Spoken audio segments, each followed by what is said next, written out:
Everyone, thanks for joining us tonight. We're a few minutes away from 8. We'll get started right around 8 as a lot of people are still jumping on. My name is Dan Rothert. I'm excited to talk college soccer recruiting with you all tonight. But hold tight for a minute or two, well, 3 or 4 minutes, I guess I should say, and we'll get started. So thanks for joining us.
It's 8 o'clock. Doug, I think you should really get on your video now.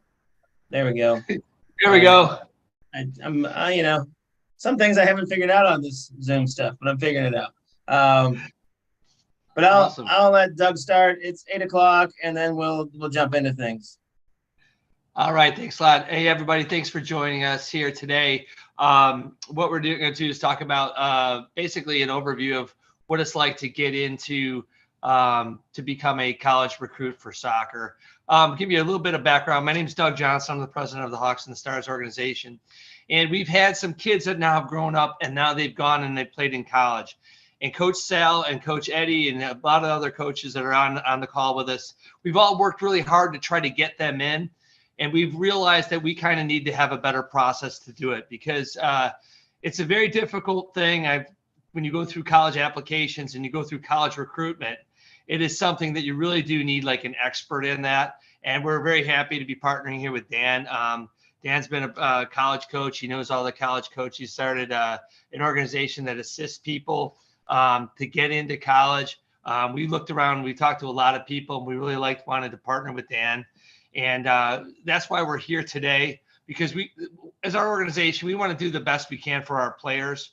And so we're going to give this short overview of what the recruiting process is like. We anticipate having a few other webinars down the road and some ID camps, and I'm sure Dan's going to get into more of the details. But without any further ado, Dan, take it from here. Thanks, Doug. Appreciate your introduction. And yeah, that's spot on. You know, I think we're excited to get things started. I'm going to share my screen and I'll get things moving in the right direction here. But let me share my screen and then we'll jump into it. But yes, I'm Dan Rothert. I am a longtime college soccer coach. About 3 years ago, I started Top Student Athlete Recruiting, where I help prospects and their families find the right fit opportunities for them to attend college and play soccer, right? You know, I use my experience and connections to really help open doors, to really guide people all the way from start to finish, whether it's, you know, what school should I be looking at? And that varies, right? It's based on your ability level of soccer, right? But it's also based on your academic level, your what you're looking to study, what your family priorities are based on finances and social and distance from home. And there's every player and every family I work with is different in terms of their priorities, but it is a difficult process. I saw that as a college coach. I was a coach for a very long time. And I just saw a lot of kids who ended up not playing in college, or maybe made an interesting choice in terms of the college decisions. And maybe it was because they were, or for a variety of reasons. A lot of times they were overlooked. A lot of times they didn't know the right things to do to open the doors. And just a host of reasons. And I saw I wanted to help. And I'm excited to work with Stars. I'm excited to help student athletes and families find more opportunities. I recruited Chicagoland very heavily, but enough about that. We'll talk about what I'm going to do with Stars and give you a brief overview of the process and some things you can be doing now. But as the Stars season moves into full swing later this winter, I expect to be more involved with more webinars, an ID camp, being open for questions and things like that families might have to really help open doors. The other thing I help do is get them through the financial aid process and the scholarshiping process. And we're going to talk about that briefly, to really help families get better opportunities financially and scholarship wise. I was a men's and women's college soccer coach for 24 years. All right. I was most of my career I spent at Loras College in Dubuque, Iowa. I still live in Dubuque. I'm about 3 hours from Chicago. My wife's from Chicago proper. She's from the city herself, you know, and had a lot of success as a coach. Part of that success, I believe, was really recruiting was the lifeblood of it, right? Recruiting was a really big, important part of it. You have to have the right kids on the bus. You have to have the right athletes for you, academically, athletically, you know, all these different pieces, you know, kids that buy into your system, the right kids for your system and style of play and those types of things. Everybody's a little bit different in that regards. But I think a big part of it was recruiting. Recruiting was one of the reasons my teams were as successful as they were. But because of that, I was also associate athletic director for 5 years, overseeing recruiting for the entire athletic department at Loras. So I'm familiar, you know, like I said, I recruited Chicagoland very heavily. I'm familiar with your area.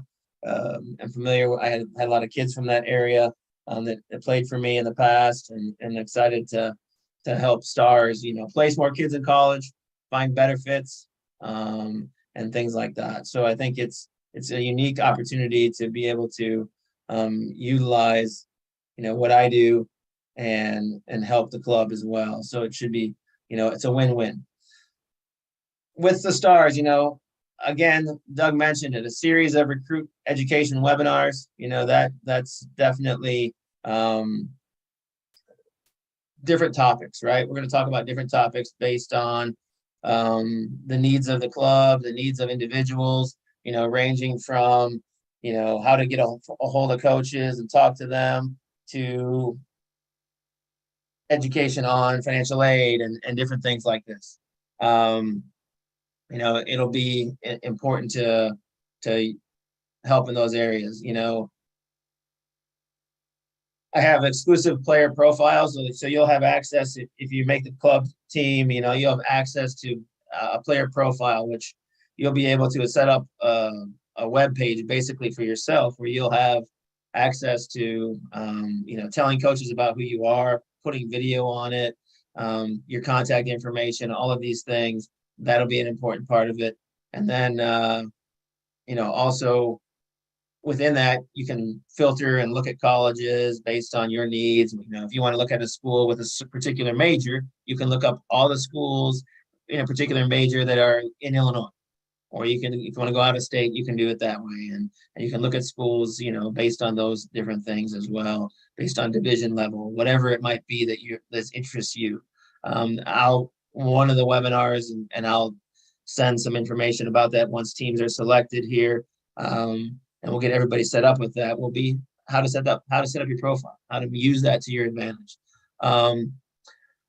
I plan to host a one-night ID camp here in November, inviting college coaches from around the region. I know a vast majority of college coaches throughout the Midwest. I'm able to connect with them. What I do, for people who I work with is, I'm reaching out to coaches on their behalf. I call coaches daily and tell them, hey, I have this kid, you might like them. I think they would be a good fit for your school. And I don't bark up the wrong tree. That's an important piece of my business, right? I can't bark up the wrong tree, but if they are a good fit based on athletic ability, the school, the major, all these different pieces to the puzzle, then I reach out, and it helps get people on the doorstep for sure. I think it's a big player in the room to get you on the doorstep. I can't get you in the door. You got to play in front of coaches usually. To do that, they want to see you play live. I also help make highlight videos, and I have a video camera. I'll bring it out, to the ID camp, but probably, we're talking about bringing it out to some games so we can record some games, so we have video to send to college coaches, and you can make highlight videos and things like that. So a lot of things that I plan to do to help Stars, and excited about this opportunity in regards to things. Real quick, I just want to talk about, a brief overview of where we're at with college soccer recruiting, and where it's at now and where it's going to go in the future. And, I'm not going to bore you to death tonight, but there are COVID complications, and the ramifications are still an issue. And, they will continue to be an issue for some time here, right? So basically what I'm telling you is, you probably have heard this, but maybe you haven't. Every player that played 2 years ago in college sports got an extra year of eligibility. Those players are now juniors, but they'll still get 2 more years after this to compete. And so what has happened is, college kids are getting 5 years to compete. High school kids get 4, and there's become this logjam, right? We have kids who are staying for an extra year to play their 5th year, which I don't blame them. Why not? A lot of kids are transferring for a 5th year and starting a master's degree. Maybe they graduated at a certain college. And so we're seeing, just more upperclassmen in the mix. And, coaches a lot of times some coaches would rather recruit upperclassmen who's played for 3 or 4 years somewhere else, and they can transfer to their school for 1 year, and they're going to make an immediate impact, versus maybe taking a freshman who might take a little time to grow into their position. It doesn't mean there are less opportunities. I do think there are different opportunities. You might not, the door at a school you might really want to go to might be closed because their roster's full. They have everybody coming back next year. And they don't graduate anybody because they're going to come back for that 5th year. I just talked to a coach the other day, and he's got every player on his roster coming back next year because he doesn't have any true fifth-year seniors, and he's got, he's had a really young team the last couple of years. So, opportunities at his school are very limited. He might take a couple kids next year because he still wants to have a class, but all in all, limited options at that place. But I'm not trying to scare anybody, but I think you need to be creative and cast a wide net and be open-minded in this process because, the school you may really want to go to may not have room in the inn. That just could be a fact of life.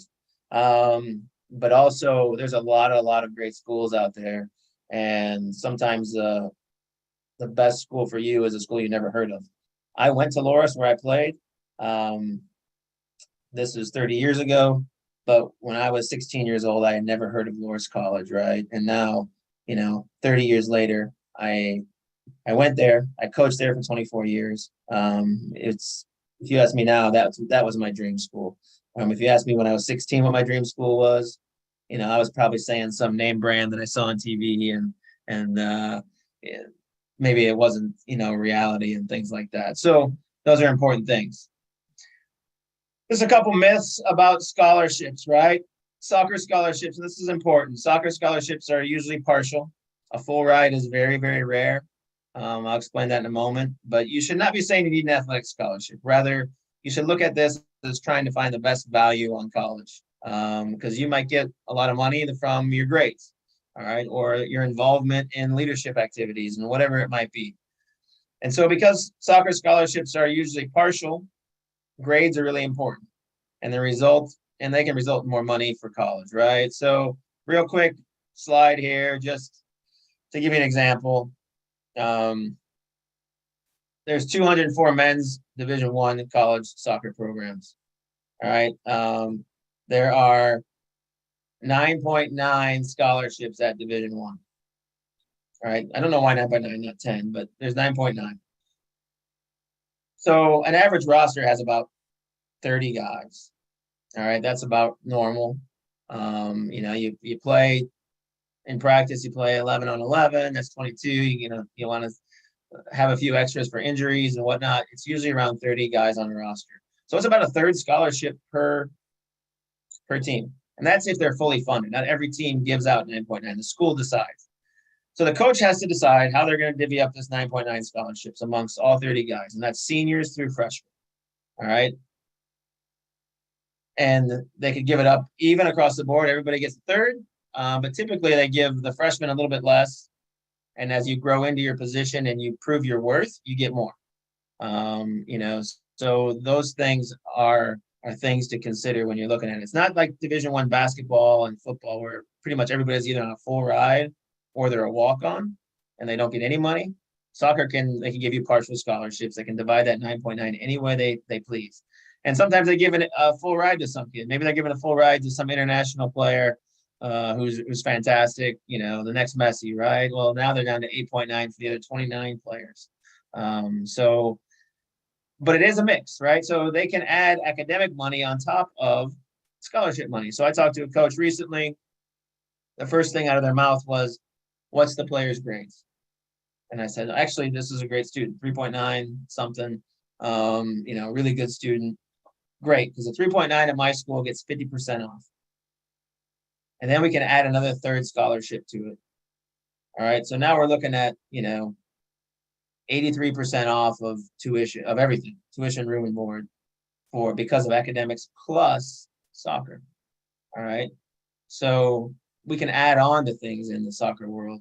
We can add on to academics and other things, but there's a lot of other opportunities out there too. So Division II, there's 200 teams playing Division II. There's 9 scholarships. So there's really good opportunities at Division II as well. We'll talk about that. Division II, the number 1 team in Division II last year beat the number 1 team in Division I to start the year, like 4-2. Really good level of play. Great opportunities. Might not be the most name brand schools out there, but there are great opportunities. Division III, there's 400 teams playing.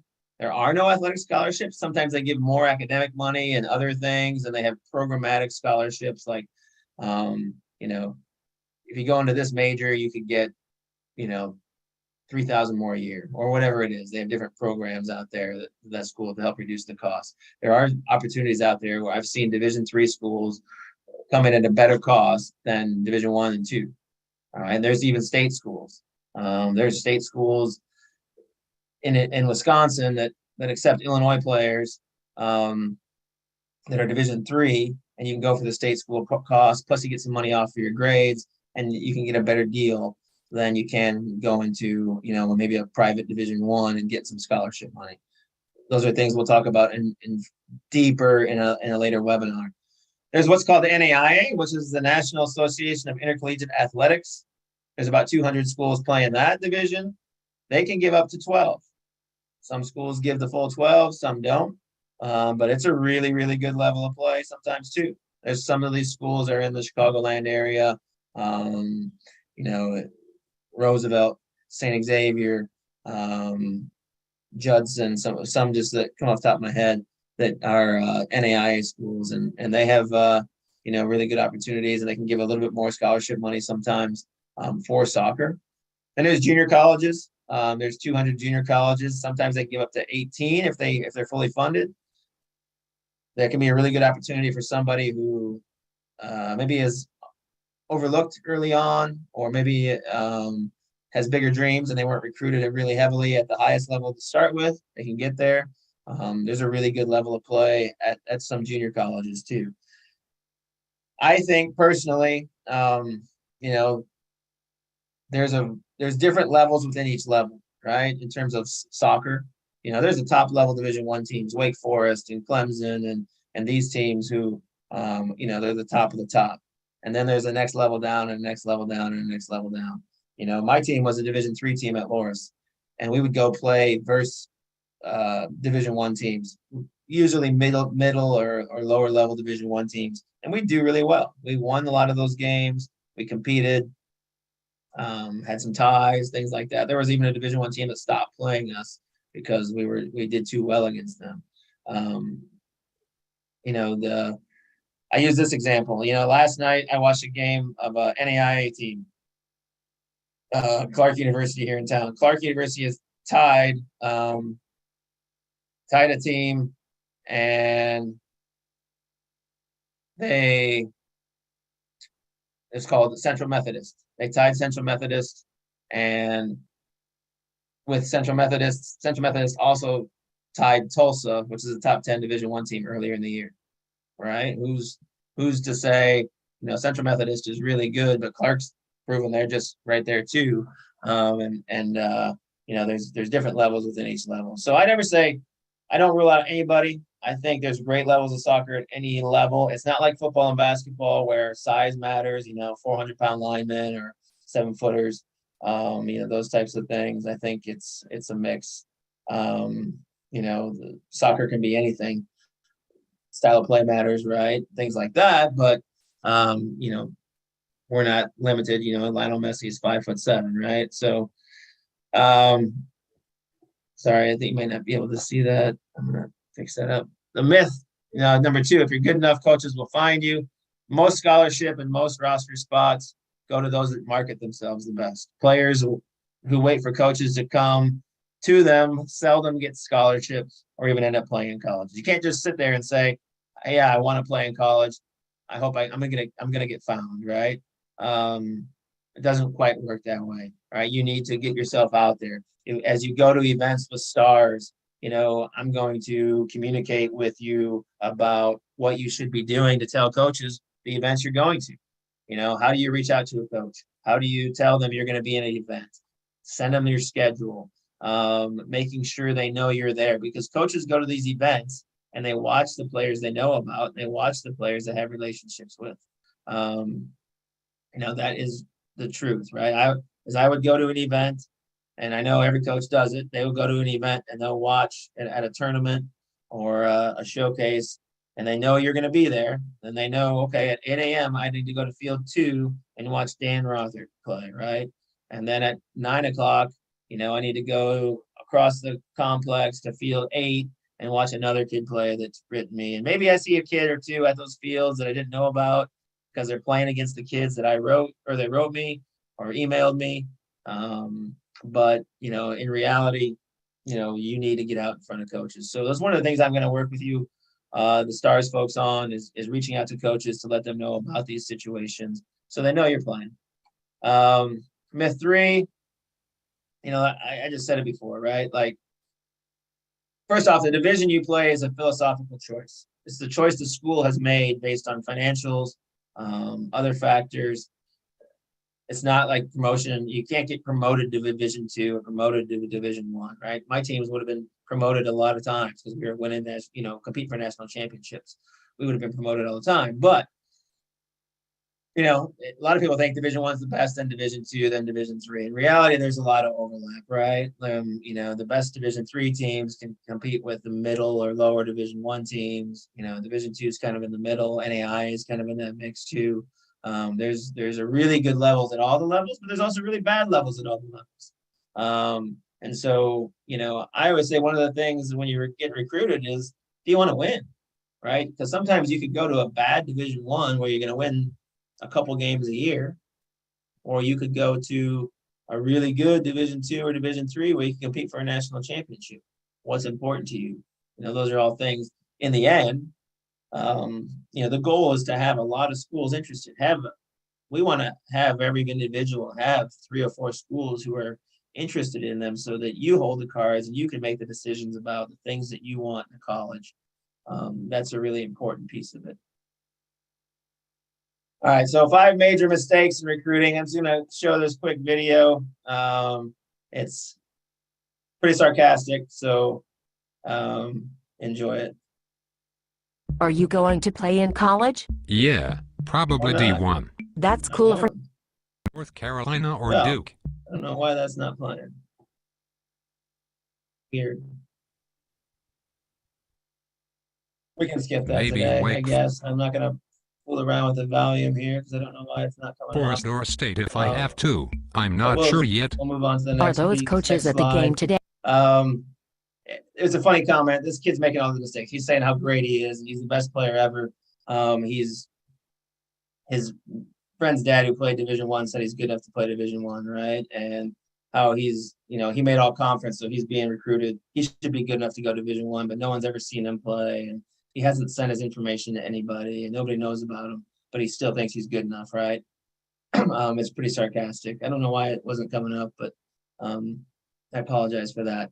But I'll send that in a video. I'll send that recording to you via the club. But mistakes, target the wrong schools. Be honest with yourself and don't target schools that aren't good fits for you. Athletically, everybody wants to play Division I in the highest level, but many people overshoot. I think it's really important that you reach out to, if you're going to reach out to Division I, you also reach out to Division II, Division III, NAIA. Cast a wide net. You see who's interested in you because, the coaches are the ones who decide what level you are. It's not you. All right. It's not your friend's dad. It's not whatever it is, right? It's the coaches decide what level you are. I encourage you to go see college games. I don't care how old you are right now. And I think we have a range of ages on here, mostly high school kids. But go see college games. Go see games of teams that are local. Go see Chicagoland teams, Division I, II, III, NAIA games played even this fall yet because there's still a good month and a half left of the season. There's a lot of games coming up. It can help you and watch that game saying, oh, could I play? Do I think I can see myself playing at that level? Watch the people playing your position. See what they think. I think it's a really important thing. A lot of kids that I've talked to in the past, have you seen a college game? No. Then how do you know, even what the levels are about, right? You need to know a little bit about the game and the college game. And it's a different game. It's a super high-paced game, and the pressure that teams apply is really, really crazy, and it's a super fast-paced game. And I encourage you to go see games yet this fall. So, I may not talk to you for, a few weeks and until our next webinar and after the season and stuff. If you get a chance here, and maybe even high school season is usually over before college season. So, find a way to go see some college games. Academically, don't pick schools that are above your academic rigor. I get kids that, hey, I want to go to Harvard, and they have a 3.5 GPA. You're not going to Harvard unless you're the top of the top student in your class, right? And at those schools, everybody's the same. Everybody's the best of the best. And you're not going to get that much academic money, if any at all, so scholarship-wise. But if you looked at one tier down from Harvard, you might get a ton of academic money. And that kind of is across the board, right? Look at schools where it's going to be good fits. And coaches want kids who are they're not going to have to worry about them academically. They're not going to fail out, these types of things. They don't want to take a risk on a player because they're good, because that becomes a headache for them. They want players who are going to be really good, for them academically. Financially, don't target schools that are out of your price range. Some of these schools don't give any merit money based on your grades because they don't need to. Harvard doesn't do that. All right. They'll give it up to you based on your financial need-based aid, which is the FAFSA, and that's another topic altogether, filing the FAFSA. For you seniors in here, October 1st, which was yesterday, the FAFSA opened. That's the free application for federal student aid. I encourage you to fill that out, and sometime this month. It doesn't have to be way down the line. It doesn't have to be today because it opened yesterday, but sometime this month, because there are schools out there that will give you money just for filling that out by November 1st or November 15th and things like that. They'll give you an early FAFSA award that you filled it out on time or early, I should say, not even on time. But so look into that. I'll send that information in my notes to the club. So, you seniors in the room, at least that's something you can start working on and get ahead of the game on that.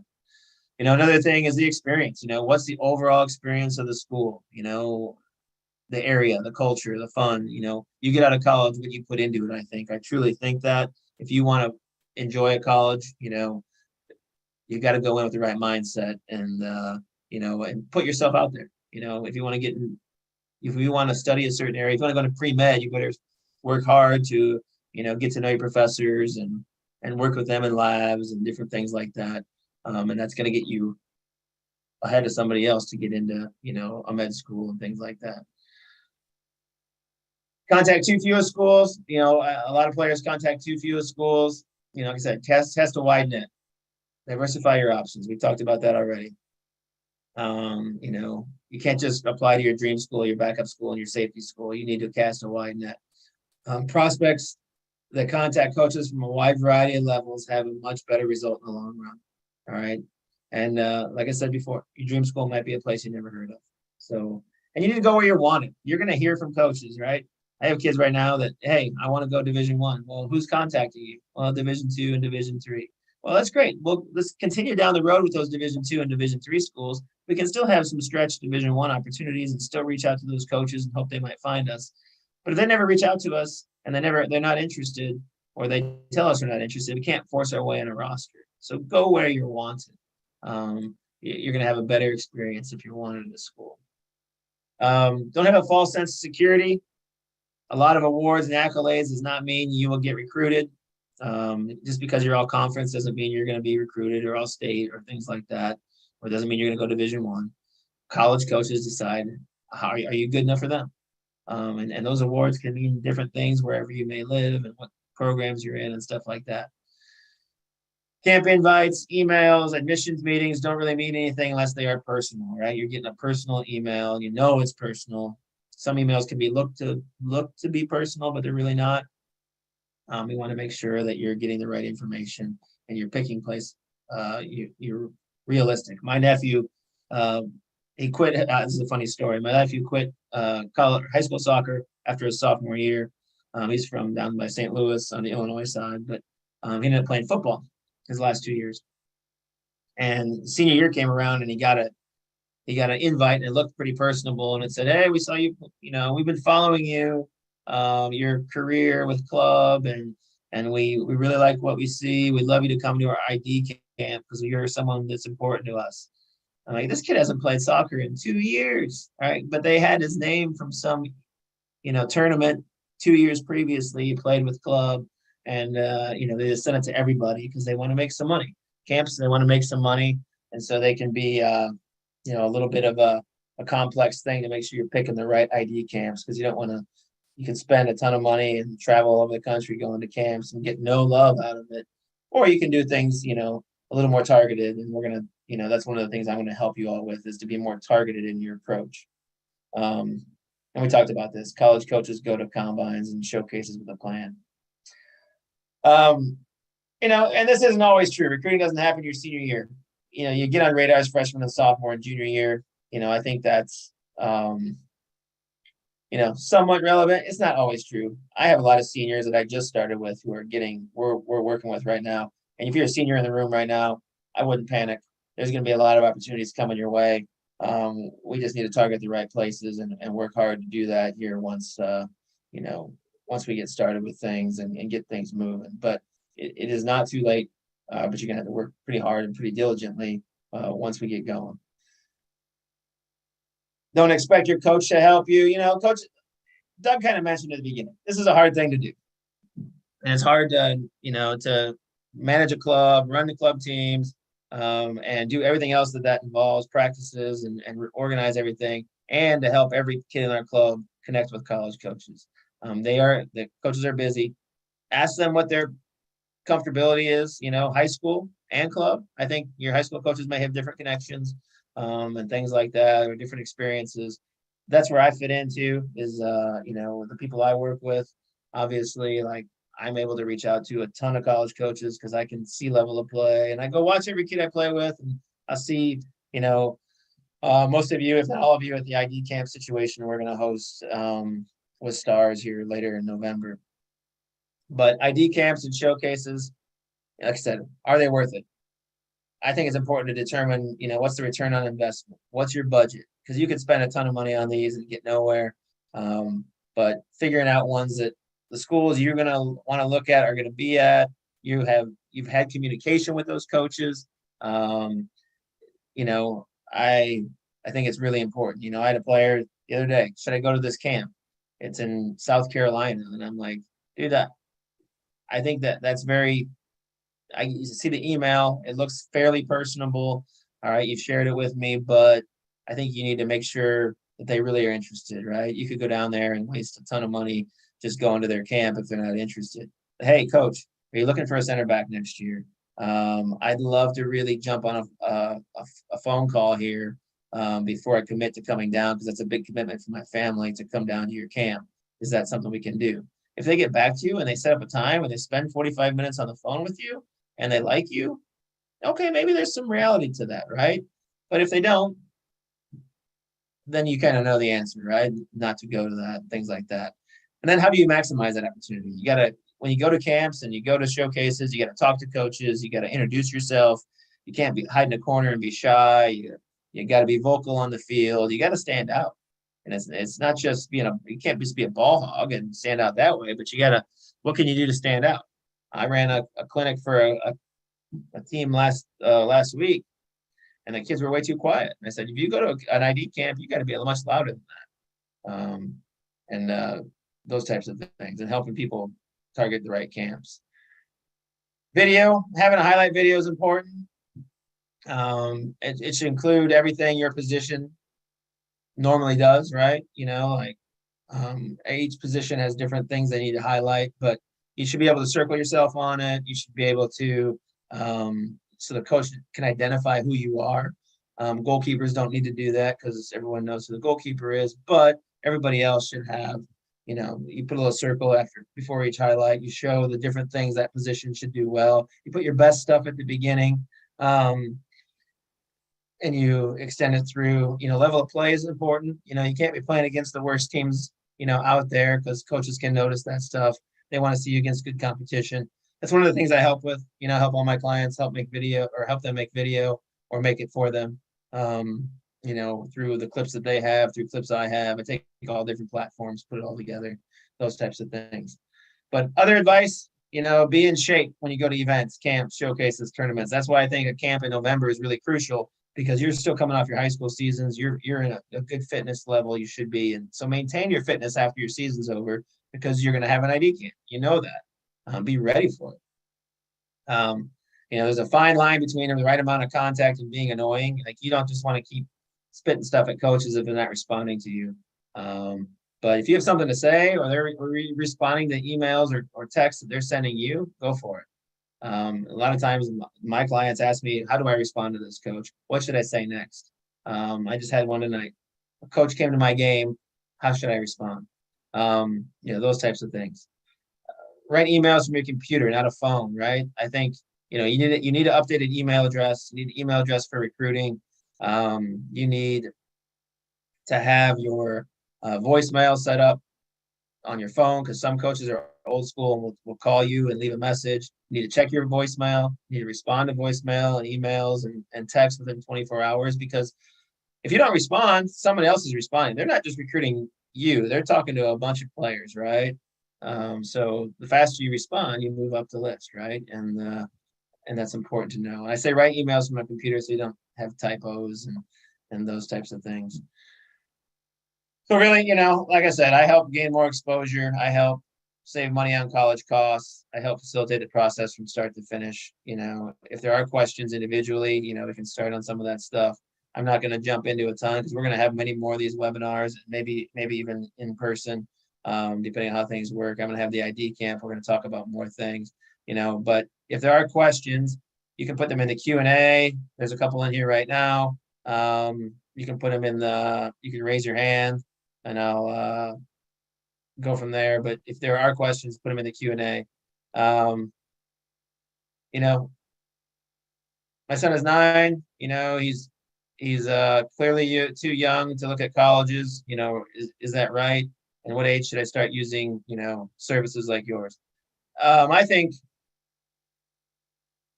college coaches on the men's side, they're really, I think, a good time to start second half of freshman year into sophomore year. I think that's probably when the wheelhouse really starts going. Until that point, I don't think you need to really jump into that too much.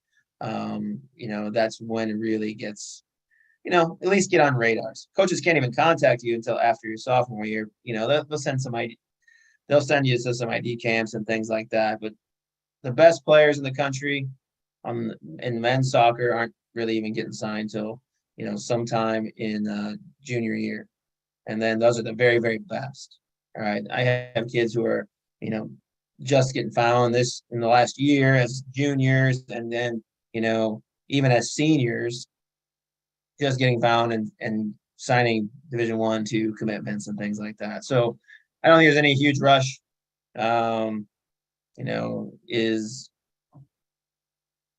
That's definitely something. I'll send you a note on your other question. Definitely, try to help you out with that. So that was the one questions that I had. But any other questions, feel free to put them in the chat or Q&A right now. I'll wait around for a couple minutes. I look forward to working with Stars to really help you guys get a lot more out of your recruiting and to really help people find better fit opportunities that might be out there for you and that type of thing. And I don't know why that just happened. I apologize there. So yeah, any questions you have, type them in and we'll go from there. So thanks for joining us, and anything else you need, I'll stick around for a couple minutes to answer questions. So thanks for tonight. A lot more to come. ID camp, profiles, reaching out to college coaches, a lot of educational series, and just the ability to answer some questions that might be out there for you and your family. Thank you. All right. Thanks a lot, Dan. You guys, if you have any more questions, you can pop them in the chat right there. And if not, you can always contact your coach. We'll be in touch with you about where we're going to go with our next steps. Dan, thank you guys so much. And thanks to everybody for joining us today.